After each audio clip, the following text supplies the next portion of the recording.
अब तू রাহুল বেতন দিয়েছিস? হ্যাঁ স্যার দিয়ে দিয়েছি, পরের মাসেটা অ্যাডভান্স করে দিয়েছি। আর নয়ন তুই? না স্যার আমারটা বাকি আছে। আচ্ছা ঠিক আছে। রাহুল তুই বল 2 কত? স্যার 2 আর 2 4। Very good.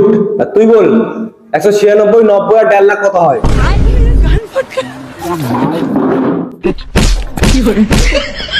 রাহুল তুই ব্লগ বানান কর। Sir DOG dog. তুই চোখ কসম ভাকিয়ে বানান কর।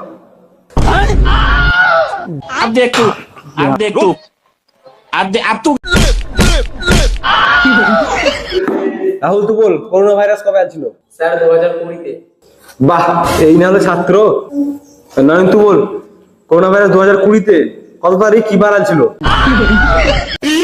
रुक